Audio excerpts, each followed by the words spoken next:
Houston Show with Martin, Xavier, and Simeon. Martin is a national championship fullback from the 1992 Alabama Crimson Tide, known for his bruising runs and devastating blocks.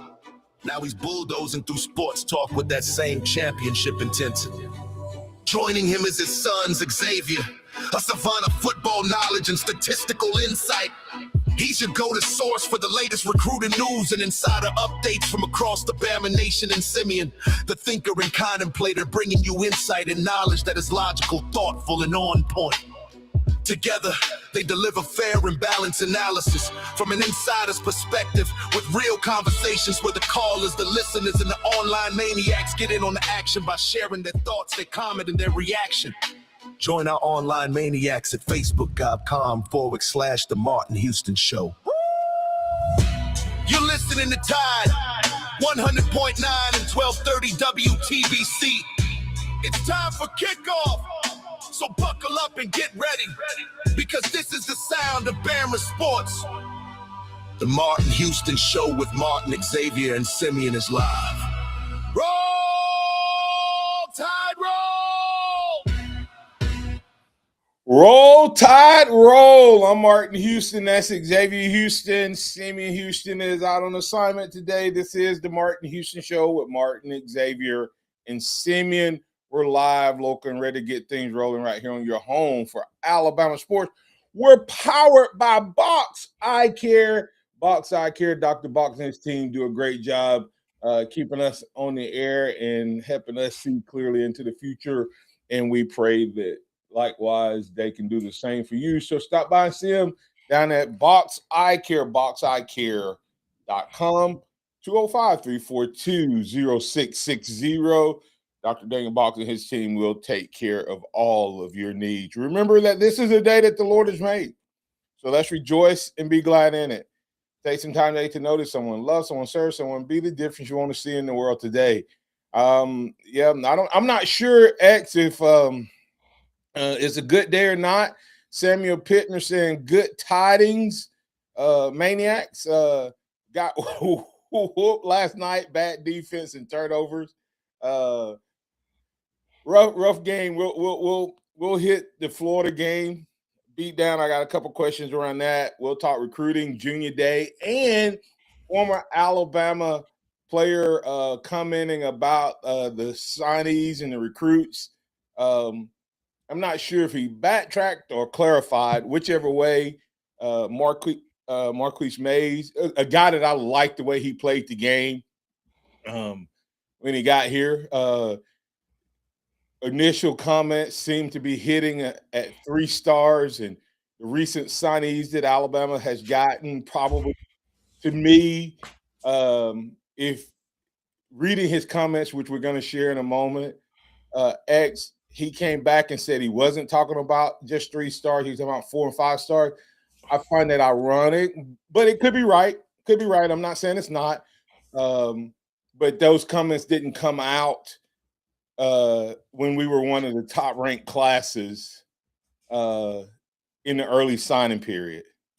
That statement came after this weekend when we picked up another commitment in the portal. But he does bring up a good point.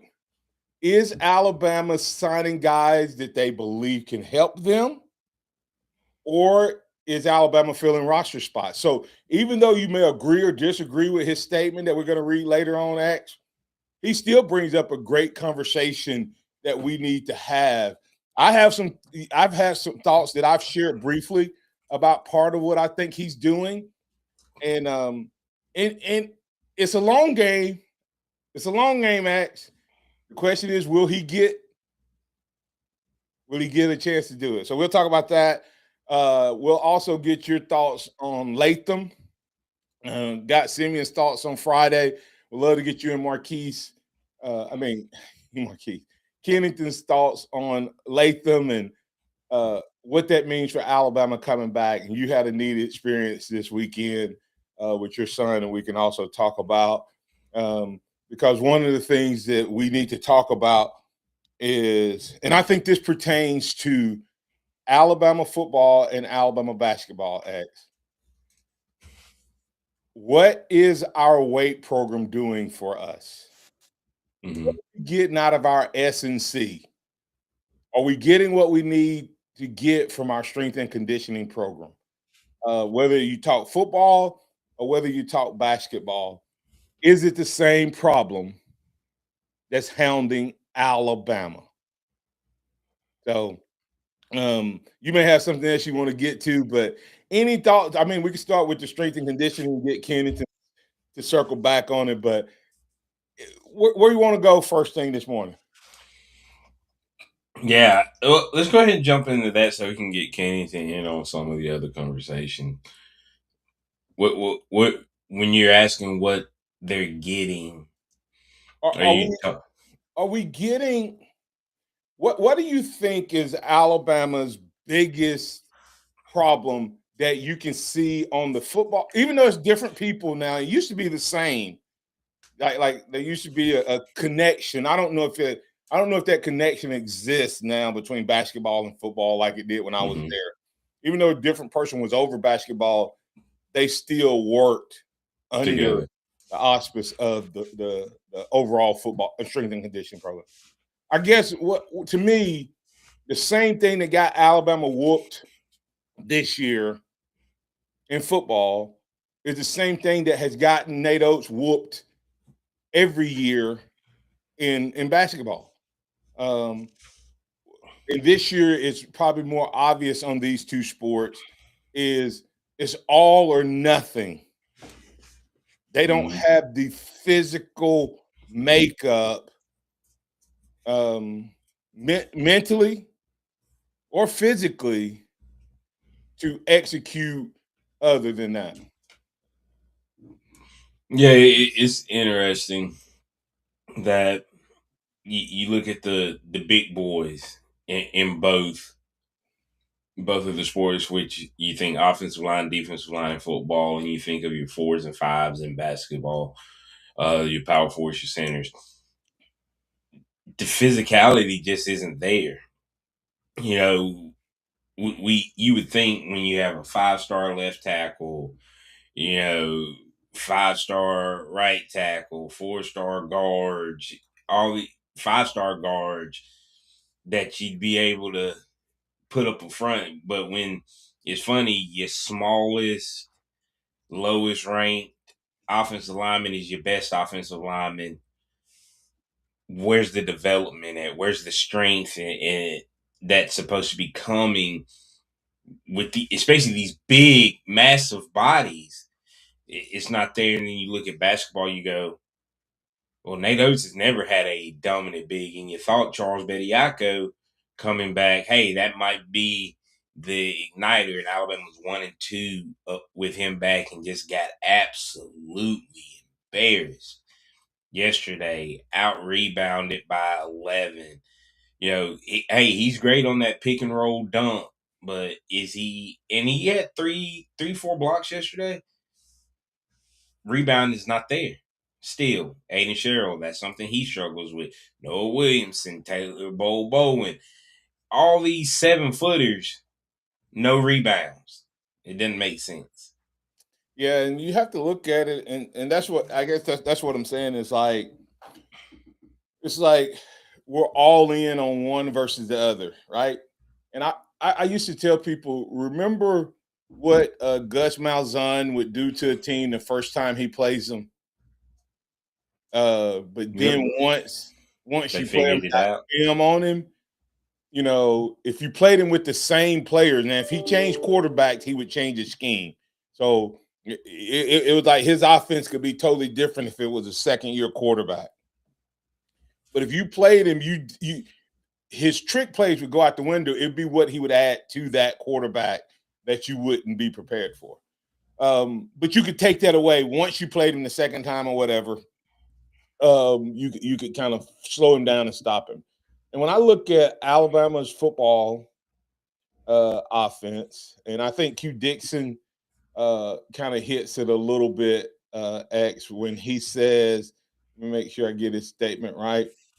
When both your head football coach and basketball coach are employing finesse offenses, that's why both teams appear to be soft and not physical. I guess the question I have is, are they appearing soft and not physical, or are they soft? I mean, because that's the question. The question is it an appearance thing? Is it just a scheme thing? Like if Alabama football were to try to become physical in a downhill run game, could they? I thought they could at the beginning of the year, because when we had to run the ball against Georgia over there, we got first downs. So I guess I feel like we tried to run the ball. We truly tried to run the ball twice this year. At the end of the Georgia game, Georgia and Vanderbilt, and we did it with success. So I guess the question, and we can get Kenneth's thoughts on this, and we'll carry it to the next break. Is Alabama soft in their bigs on offense? I mean, in football, and their bigs in basketball? Because it's clear when you watch these other teams that we struggle with. Arizona, physical. Right? Yep. Tennessee, physical. And Florida, physical. And they all are good defenses. That's the other part. They're all, I don't know where Arizona's ranked, but I think Tennessee and Florida are both top 10 defenses. But look at how well we're saying it's about injuries and things like that. Alabama had injuries all year. The question becomes, X, is it the fact that when you play something multiple times, you learn what they want to do? Because Alabama in the SEC, Alabama was competitive in the preseason, and we were hyped going into SEC play. Mm-hmm. But do these coaches know what Alabama wants to do, and they force our hand? I know at one point, I only remember the last one, it was 17. They had 17 more shots than we did.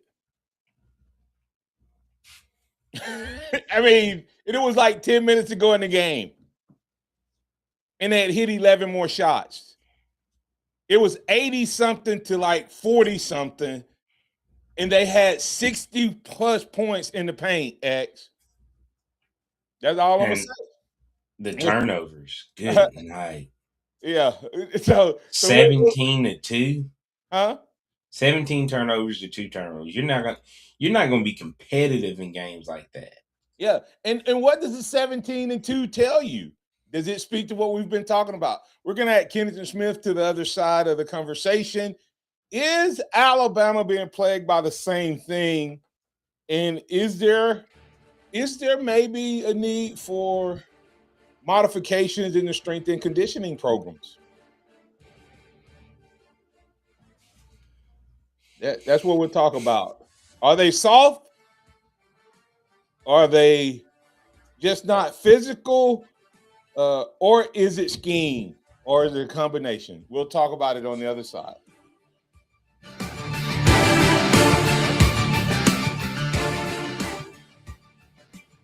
Tide 100.9 traffic. Tuscaloosa traffic now from the Townsend Nissan Traffic Center. A very good Monday morning to you.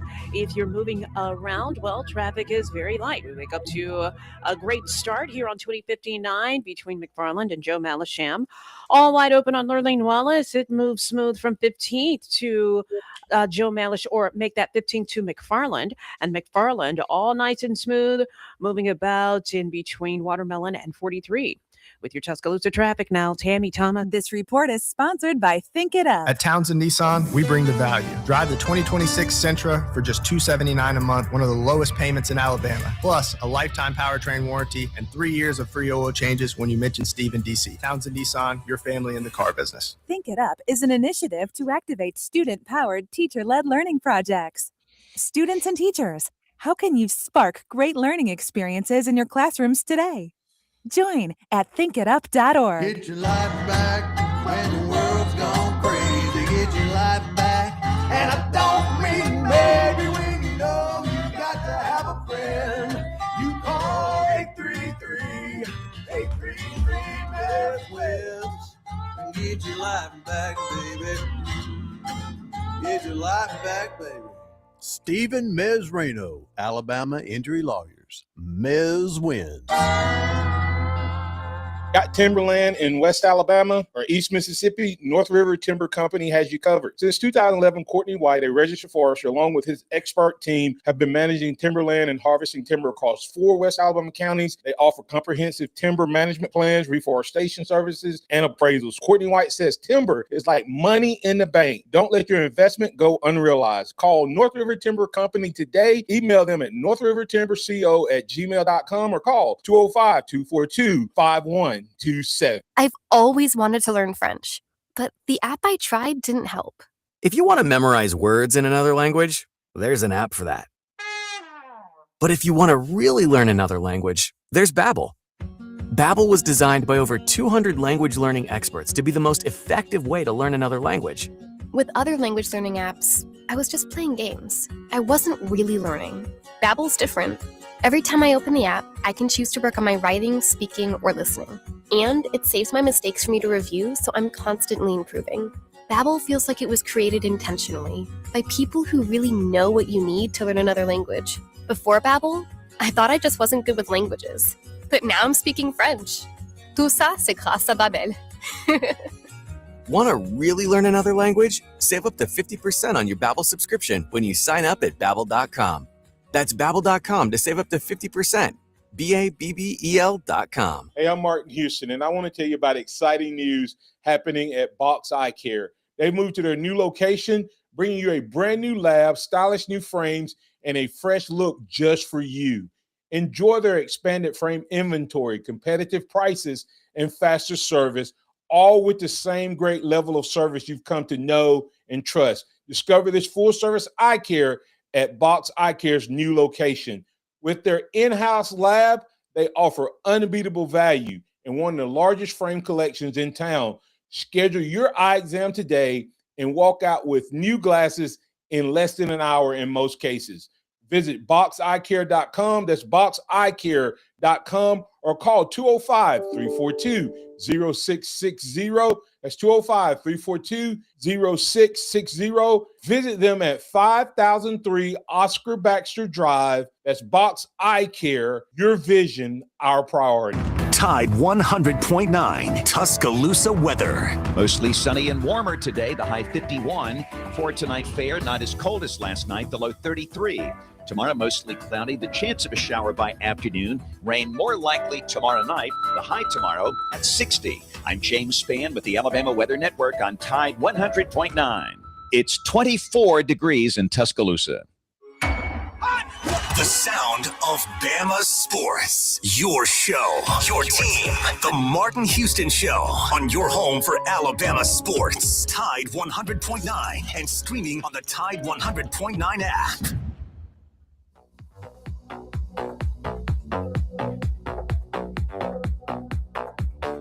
Good morning. Welcome back into the Martin Houston Show with Martin and Xavier and Simeon. Hey, don't forget to go check out the good folks over at Dixie Battery Supply. Dixie Battery Supply, Tuscaloosa, Northport, Bessemer. They are your one source for all your battery needs. Never feel powerless again. From the smallest device to the biggest vehicle out there, they can take care of you. That's Dixie Battery Supply. Go check them out, DixieBatterySupply.com. You can drop a message there, and they'll get back to you. They can serve you in West Alabama up into the Birmingham area. It's Dixie Battery Supply. Never feel powerless again. All right. Good morning, Kennington. How you doing, man? I'm good. How are y'all? Doing well. Doing well. Hey, before I forget, I have been waiting to see his name pop back up here. Jason Rutledge. Just good morning, Jason Rutledge. He won our prediction contest. So, Jason, if you would call and give your information 205-342-9904. That's our hotline. Call and give your information to Chase, or you can shoot me an email, martin@martinhouston.org. And then you and I'll set up a time, figure out your sizes, then I'll get your gear ordered. So congratulations to Jason Rutledge on being this year's swag pack winner for the prediction contest. All right, Kennington, bring you in on the conversation we had, man. Is it the same thing that ails Alabama football and basketball? Is the big men too soft, and does that mean that we need to look at the strength and conditioning programs and make some modifications, or is it just the schemes we play? Jason Rutledge says one trick pony in basketball. Coach Oates needs to change it up from scheme and recruitment. I posted a thought, and you can respond to each one of these. Well, no, go ahead and address that first, and then I'll follow up with the questions.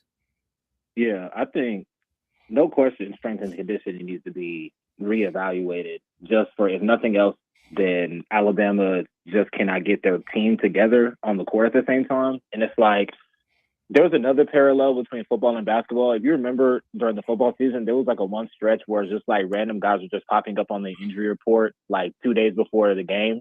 Mm-hmm. It's like, oh yeah, by the way, these three guys are out. It's like, what? How did that happen? It's the same thing with basketball. It's like Taylor Bowen, puts together maybe his best game against Missouri, and then all of a sudden he doesn't play, and Nate Oates is like, oh yeah, well he just had like an injury thing just kind of pop up. It's like, what? Like, how is this happening when the team is so beat up? So from that aspect, it needs to be looked at. The big men conversation is definitely worthwhile as well. I don't know if it's like a scheme thing. I don't know if it's just like a personnel thing, but Alabama's like big men is just like not the quality of big men is just not up to par. If they're not big, they're just they're not big. There's the physicality part of it, the quality part of it. And on like Alabama is like, for the draft success that they've had, it's really just been guards and wings, right? Like they're not putting elite big men into the NBA. Yeah, sort of like Alabama back in the day that was getting everybody drafted but quarterbacks. Right. There was a season that Alabama went from like the 70s to the 90s or something, maybe 2000 without a starting quarterback except for in a strike-ridden season. So, and they used to put them in the league all the time. Like you go back to Joe Namath and Bart Starr. The first 3 Super Bowls were won by Alabama quarterbacks. Like 4 of the first 10 Super Bowls were won by Alabama quarterbacks, and we haven't had we count Jalen, but nobody else does. Yeah. Since then. Yeah. So I think it's more. There's something there. Go ahead, man. I think it's a strength and conditioning thing from the health side. I think the big men, I'll probably more so look at talent acquisition. Maybe it's just a system where big men don't feel like they're going to be highlighted enough because they shoot a lot of threes. So, you look at their recruiting, like they can recruit elite wings and guards, but not really bring in like elite big men. They're trying to do so through the portal. And like Grant Nelson was a good player for Alabama, but we're just talking about like that like next level of like quality, like NBA quality big men. Alabama hasn't had that in Nate Oates' tenure, and I think that was once again reflected against Florida. Hey, she got anything for I ask the next question? No, I mean, he is spot on. Bama's ability for the wings and guards is phenomenal, but big men seem to be misses. I mean, there's a reason why Charles Bediako is back playing at Alabama and not in the league. Yeah, here's a question I would have for you, Kennington. Did Bediako coming back, unless something changes down the stretch, pretty much put an end to his NBA career? Because yesterday he played against NBA bigs, and they fouled him out. Yeah, I would say never, but probably. I mean, Bediako, respectfully to him, really didn't have much of a career start, which is why he's back at Alabama, right? Like, it's not, it's the same thing with Amari Bailey, who, the UCLA guy who actually played in the NBA and coming back. Like, the only reason why you would leave early and then try to come back to college is because your pro career hasn't worked out. So, I would probably say yes, especially because like it's not his first few games have been good, but he's not exactly like dominating. Yeah. They bring him back. Florida has 75 points in the paint. They got out rebounded by 11. So, it's not like he's just been like this dominant force. He's been good, but like it's. Yeah. I don't know if this is helping his draft. I can't call it draft. I don't know if this is helping his NBA prospect. That's what I'm saying. Yeah. Say that out loud again. We got beat 100-77. And they had 75 in the paint. They hit 3 threes and scored 100. They hit 3 threes and scored 100. Yeah. I had to say that again. Yeah. I mean, is this the worst beatdown you've seen in the Nate Oates era? Yeah, it's up there for sure. I'll probably say yeah. This was bad. And the thing is, that's just kind of what Florida does to Bama. It was like in the SEC tournament last year. I don't know if the margin was, the same, similar, or whatever, but this is kind of one of those deals. But this one was definitely up there for sure. Yeah, he said that Nate Oates said that they broke their wheel last year.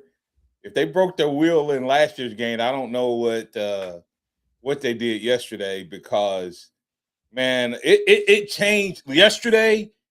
Changed my whole outlook. I can remember that I was like, well, I'm glad we got basketball coming up, because we look so good, Kennington. Even though we lost, other than the Arizona game, we look good pre-SEC season. Like, even though because you're going, we have injuries. We haven't, the big man thing is not where we need to be, but we've been competitive all but Arizona. And you can say that about everybody that's played Arizona. So that wasn't that big a deal, right? Yeah. But the question becomes, why are we in middle of the road of the SEC? And this is the question I have for you. Is it because the SEC coaches have all seen this scheme and the other teams haven't? They don't practice against it. They don't see it all the time. And so have they figured out the Nate Oates scheme? I think that's definitely part of it.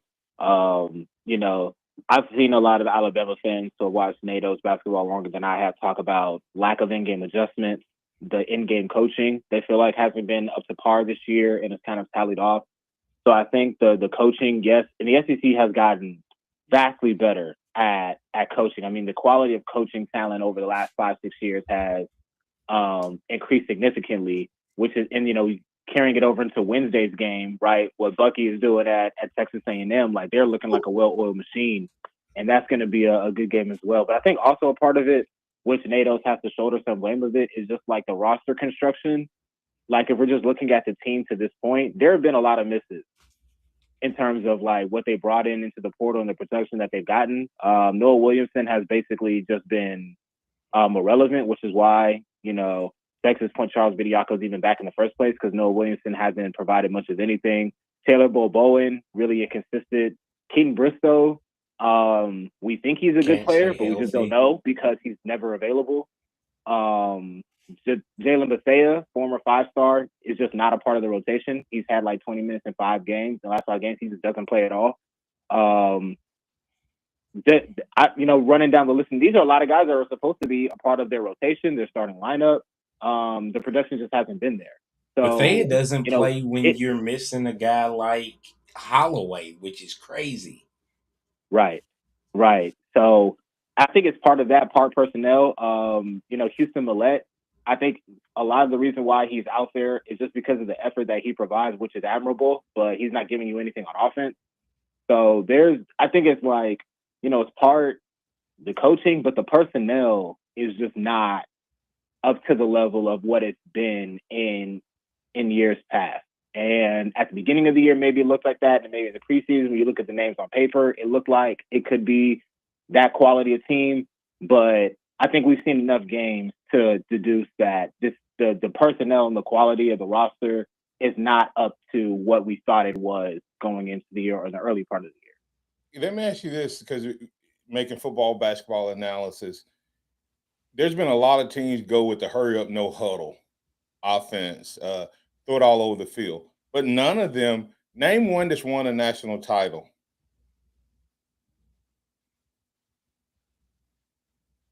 I mean, you see what I'm saying? Like, tell me one team that was hurry up, no huddle, throw it all over the field that won it. Even when the LSU had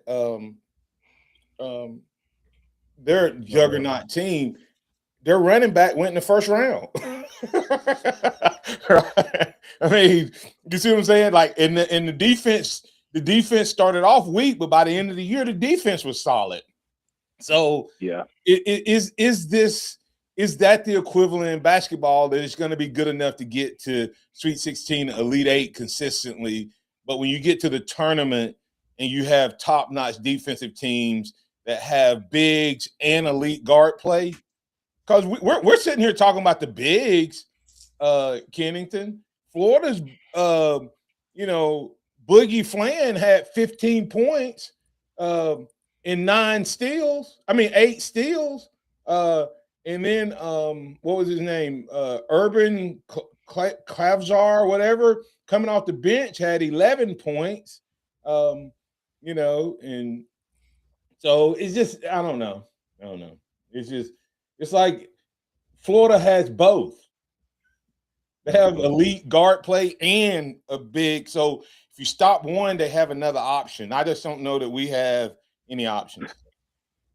Yeah, I would agree with that. I mean, it was like that with Florida last year. I mean, you just had so many answers and the depth and the quality. Like when we were talking about like depth and quality of a roster, like that's kind of what I'm getting at. Like when you watch Florida, it's like, okay, they have guards, they have wings, they have bigs, they can score in multiple ways, they can win with defense. Clearly, what they do with Alabama, they can win without not hitting threes. They're just a layered team, and right now Alabama is not. And maybe something will change, but I think after 20 games, or 21 games, I think they've played, I think we can kind of deduce that this is probably, a Sweet 16 level team, maybe an Elite 8 team if they just have like a really hot shooting run, but probably not a team that's really in that national championship contender bubble like we thought they were at the beginning of the year. Yeah, unless something dramatic happen and drastically changes. We'll keep on. Coming back on the other side, Kennington, we're going to get your thoughts on some recruiting news. One of Alabama's former players, Marquise Mays, made some comments. Was he throwing shade or was it a legit comment where he talked about, is Alabama, he posed a question, is Alabama just filling roster spots and not doing due diligence? We'll talk about that on the other side.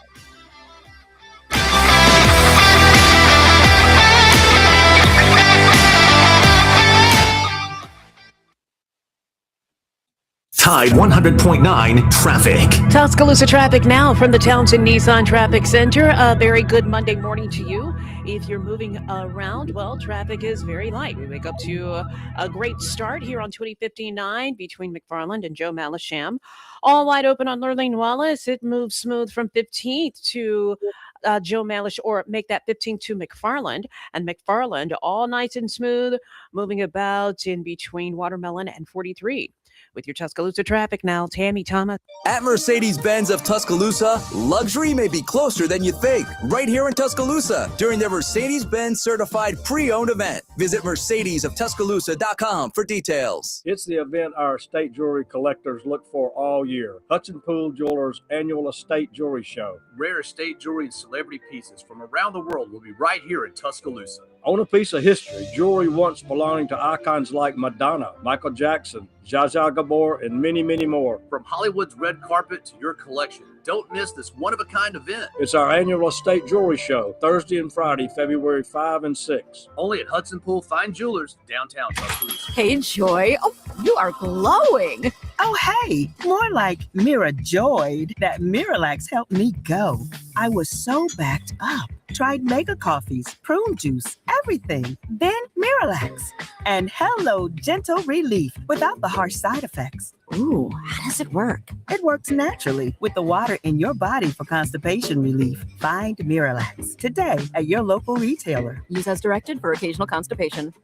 Looking for a new car, truck, or SUV? Now's the time to buy. The Tuscaloosa Chrysler Dodge Jeep Ram year-end sale is here. We're saying yes to the lowest prices of the year on over 100 new and pre-owned vehicles. Yes to 0% financing. Yes to maximum trade value. And yes to no payments until 2026. Say yes to our biggest savings of the year. Only at Tuscaloosa Chrysler Dodge Jeep Ram, where you pick it out and we'll work it out. Go to TuscaloosaCDJR.com. With approved credit on select models, interest accrues from date of purchase. Offers expire month end.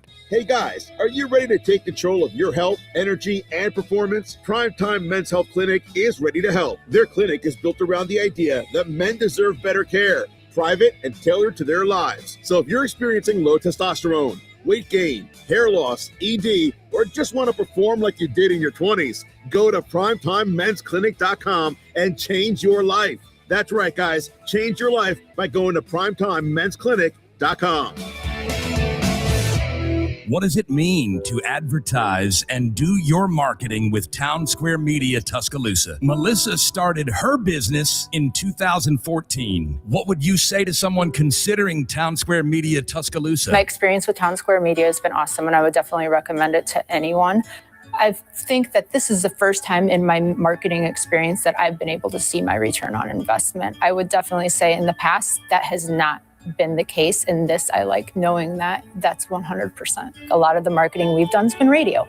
You guys have so much more to offer than that, whether it's, websites, from targeted marketing to radio. You are kind of a one-stop shop, and it makes doing marketing so much easier. So I would definitely recommend it. For more info on marketing with Town Square Media Tuscaloosa, call 205-345-7200 or click on Advertise with Us on our website.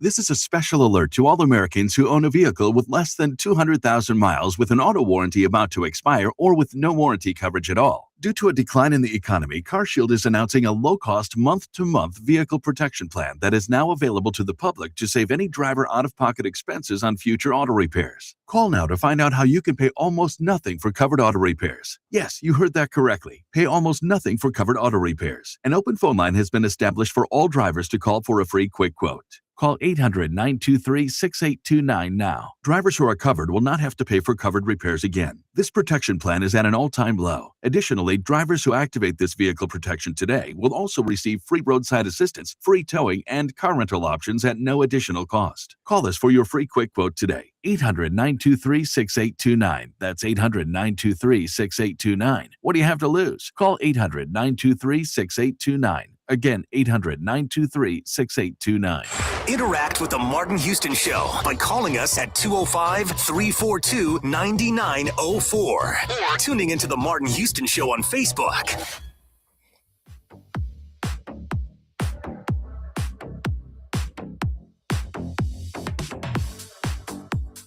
Welcome back into the Martin Houston Show with Martin and Xavier and Simeon. We have Kennington Smith III joining us as he does each and every Monday. Continuing the conversation just for a little bit from the previous side. Jason Rutledge asked a question. He says, is Burns on the clock to date? His hires have Band-Aids. And it's an interesting question. I don't know if I would say either one of these coaches are bad hires. When you look at Nate Oates and you look at to where he's taken this Alabama basketball program, he's a high-end recruiter. He just landed the fourth or fifth five-star in a row every year, and he's in play for another this year in Caleb Holt, who is an Alabama native, so it bodes well for Bama to land him.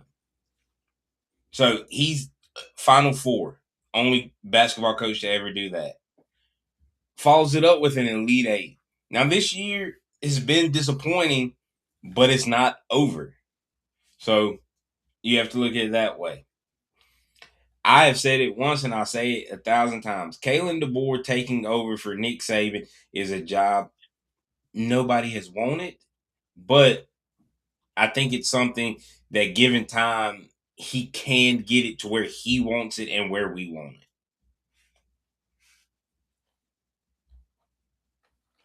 Kennington? Yeah, I would agree with that. I think I think Burns made, solid hires. I think, the board will wait and see. That's probably what he's going to be judged on more than anything. Nate Oates, I don't think it's any question that that's been like an awesome hire. I think, is he not universally the greatest Alabama men's basketball coach of all time? And he's only been the coach for 7 years. He's pushing it. No. Yeah, so like if Signetti gets called into conversation as being the GOAT for winning one national championship in a time of total upheaval and being able to bring in, a whole team from another school, have 25-year-olds and all of that, then yes, Nate Oates is clearly the best coach Alabama's ever had. He's taken Alabama consistently to heights they didn't get to. After his Every first so often. year, his first year at Alabama, where he finished ninth, the worst he's finished is tied for fifth. Well, up until this year, Nate Oates had more wins in SEC play than any coach in his tenure, right? Yeah. So I'm not even He's gonna 79-37. I'm not even gonna come close to putting him on a hot seat and saying it's a Band-Aid. This year's been bad. The question I was asking, not about whether Nate Oates is good for Bama. Nate Oates has been good for Bama basketball, Kennington. The question is, can Nate Oates' scheme get Alabama beyond where he's taking it? I'll use Saban words. Let's make sure we don't make Nate Oates a victim of his own success in the expectation levels that he's set for us. Yeah, I think that's well said. And like also Nick Saban had to adjust, right? That's just like that's a common question we ask about coaches, right? Like, can you continue to adapt? Nick Saban had to do it. Everybody has to do it, and the great coaches are the ones that do it. So, I don't think that Greg Byrne is on any type of like real hot seat. I feel like he's made solid hires, and this year has been quote unquote bad, which is being in the top 25. Let's touch grass a little bit. Let's touch grass a little bit about this team. They got beat down by Florida. And the last month hasn't been great by Alabama standards that Nate Oates built, not standards that he inherited. And let's just kind of keep that in perspective. This is still a team that's going to make the NCAA tournament. So adjustments are needed, but I don't think there's any warranted hot seat talk in any which way. Yeah, I think his baseball coach Rob Vaughn's a good hire. Yeah, I think he's done pretty well across the board when it comes to hires. The question just is, we have high expectations, and our basketball expectations have become higher because of what we're doing, because of what Nate Oates has done. Mm-hmm. The board is coming in to replace a GOAT, right? Kennington, to your point about adjustment, Saban won his first 3 championships at Alabama with a defensive-led team, and his second 3 with offensive-led teams. So that's just freakishly never going to happen again. Let's just be real. So, but with that said, that doesn't mean that we shouldn't be questioning what we're questioning. Right. I agree with that. Yeah, I mean, it takes time. The questions that we have are gonna be answered in time. But it has to be given time for that. Switching topics a little bit. Kennington, Marquise Mays, former Alabama player, was a part of Nick Saban's first class in 2007. Not the first class he fully recruited, but the one that he inherited. Had some interesting comments this weekend talking about who Alabama has been recruiting, asking if Alabama is just filling roster spots or if they're actually recruiting to. Let me find it exactly. He said, Bama just offering anybody at this point. What are we just filling roster spots? We're offering kids that weren't even first or second options on their high school teams. I'm disappointed in some of these moves. Nothing pops off the screen about some of these recruits. Still rolling though. Now he says that, but then it makes you think he's talking about the lower rated guys in the recruiting class, maybe the transfer portal. But then he comes back and says, small-minded people only assume I said we need 4 or 5 stars. Watch the film on some of these kids, not the highlights. It's some of the 4 or 5-star kids I'm talking about. Nobody is doing the groundwork of recruiting anymore. It's monkey see, monkey do in recruiting. When you hear a guy that won multiple national championships, play the first 2 up under Saban, what are your thoughts when you hear him say something like that? I mean, you respect his opinion, obviously, but I think some of it is, I don't know if misguided is the right word. Inaccurate is definitely a word that I will use in some of the cases, because it's like, okay, we're going to look at the 4 or 5-star angle of it.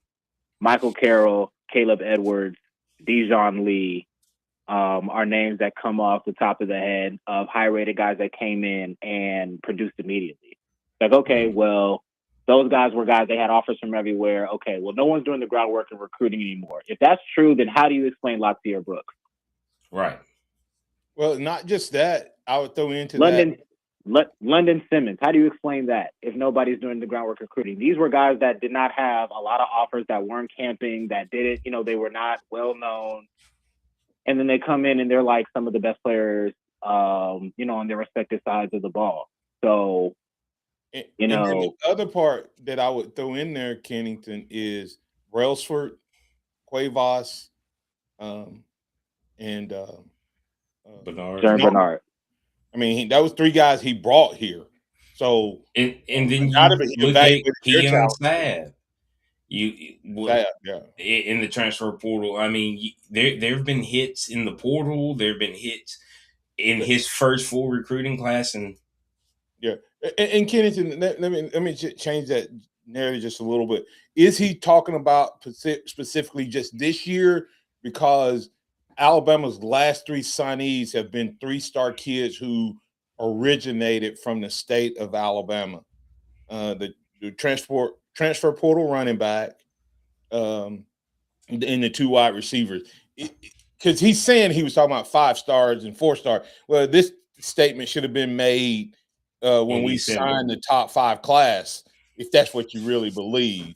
But it seems like it came after this running back from Birmingham, originally from Parker, came. Do you think that narrative may apply in the sense of, because I think it's a worthy question, Kennington, even though I disagree with the angle that this staff is not working. I think this staff spends as much time recruiting, at working and evaluating as Saban did. It's just a different approach. But the question I have is this an intentional strategy, or is this just getting enough guys? Because he has signed some guys that nobody else was after in terms of D1, but is it just signing roster spots, or is there a strategy behind it? Yeah, well, I think the strategy for this particular year is to try to fill out their roster, because they did not hit on certain players or retain certain players or, land certain guys at certain positions where they need the numbers, like wide receiver, for example, which is obviously what Mays played at Bama. Like, they missed out on, well, they didn't, Cam Coleman, et cetera. They lost Isaiah Horton. They didn't have the numbers in the wide receiver room. So, they go out and they offer some guys in high school late. They add them to the team. They elevated MJ Chergwin to a scholarship receiver. They didn't have the numbers there. Yeah, they added this kid from Birmingham because they didn't get Hollywood Smothers. And a lot of the success in the run game hinges on a kid who is barely 17 years old. So I think the circumstances of this particular roster, they're having to add some guys to fill it out. I don't think this is indicative of how they're building their team as a whole, though, because they didn't do this last year. Right. This wasn't their strategy a year ago. So I think it's just kind of this particular year they're trying to fill out certain positions just so they could have the numbers for next year. A lot of these guys might not even be on this team a year from now, these late ads. Like, even some of these kids in high school, they might, just be at Bama for a year and re-enter the portal and go somewhere else, and Bama might bring in a larger receiver class, or they might bring in some more guys from the portal. So I think it's just a matter of this particular season, they're trying to fill out the numbers at certain positions. but I don't think it's been like a mass adding of like just random guys at every position. We're talking about what, 2 receivers from high school and 1 running back. Yeah. Not exactly Right. like, 25% of their team, they're doing it this way. Yeah. Yeah, and when I'm looking at it, these guys could possibly. When you look at Khalifa Keith, he's going to be a senior. He's got 1 year of eligibility left, so he's going to be gone after this year. Is he just a depth piece? Maybe.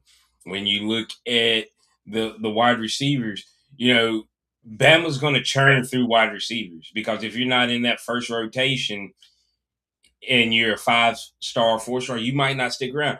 But if you can go get a 3-star kid who's from the state of Alabama, who's always wanted an offer from Alabama, that's a guy that'll stay with you 4 or 5 years, given the opportunity, and grow and potentially mature into a quality role player. Who knows? He might be a diamond in the rough.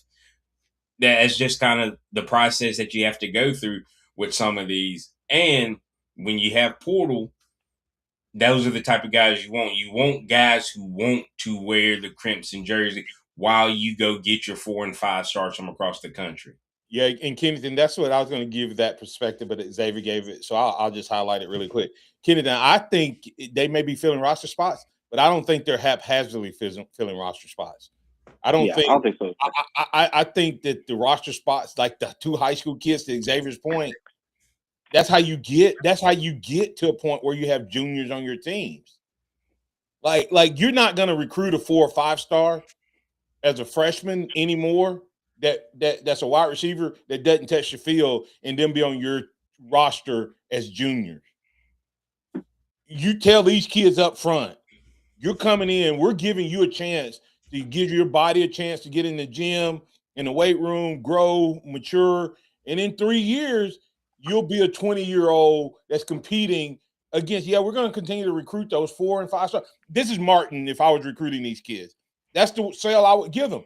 Now, if you get here and you're good enough to get on the field as a freshman, bam, you're going to play. But know that we're getting you here for 2028. Yeah. Yeah. And I mean, I would agree with that. I think the scouting has been exceptional. Like I said, Latoya Brooks, London Simmons are examples of that. And the development of young players too. Like I know, like technically Xavier Brown and his class are quote unquote Saban guys, but Saban didn't coach Xavier Brown. Bo Linguist developed him into the player that he is. So you have to give them credit for that class as well, and like some of those guys. So I appreciate where Mays is coming from, and I think there is some validity to what he's saying. But with further context, this is not really. I don't think this is a huge concern for the program. Like if we want to talk about talent acquisition at the highest level of the portal, that's a worthy conversation. But this idea that they're not doing their due diligence in high school recruiting is just not accurate. Like the best players on the team, a lot of them are the youngest players on the team. That's so, right. it's just not really super well developed when you actually like talk the point through. But I do respect where he's coming from. And the freshman had the 3-star freshman had the best year of Brooks and Simmons. Yeah. I mean, Carroll got in there, but that was in a position of weakness. Brooks made his way in on where you had in a deep room, like three NFL draft picks. He came in there and played, and Simmons was legit. Hey, real quick, X, I'll take it real quick. Okay. Hey, what's your thoughts on Latham? Is Jamar Latham? Is he going back to Bandit? You think they're going to beef him back up? They got that reprieve, so where do you see them using him this fall? Yeah, I think beefing him back up or putting him back at Bandit is the right call. Him playing Wolf was always kind of weird to me in the first place. I didn't really think that was a natural fit. You have Xavier, you have Justin Hill, so you kind of have your edge setter, run stopper, you have your pass rusher. So I think Latham getting back to the defensive line, putting his hand back into the ground and providing some depth and some experience is going to bode well for that group. Closing thoughts, man. Yeah, huge week for Bama basketball. Some big games, obviously the Bediako case. So we're going to learn a lot about where Alabama's season is heading a week from now, because it really could go in either direction. Yeah, it's going to be interesting to see if the Bediako experiment continues. You thinking yay or nay? I'm going to say yay. I think he has a pretty strong case for the course, especially considering what's happening right now. It's going to continue to be a distraction, and it'll be interesting to see how the team handles it amidst adversity on the court. Yeah, and I also remind you that it's really been 3 games, so chemistry is off, I think, and you can't afford to have chemistry off offensively when you play 2 of the best defensive teams you played all year in Tennessee and in Florida. And unfortunately, that's what happened. I'm not ready to throw in the towel on this team. X, what about you? Oh, definitely not. I think Bama can turn things around for sure. Hey, this is the Martin Hughes Show with Martin and Xavier on this Monday, and see me on this Monday edition. That was Kennedy Smith III joining us as he does each and every Monday. Thanks to Chase Brumfield for pressing all the right buttons. We'll catch y'all back at this same time tomorrow. Have a blessed Monday, y'all. Remember this, trust in the Lord always, lean not your own understanding. In all your ways acknowledge him, and he will direct your path. Roll Tide, everybody. It's a celebration.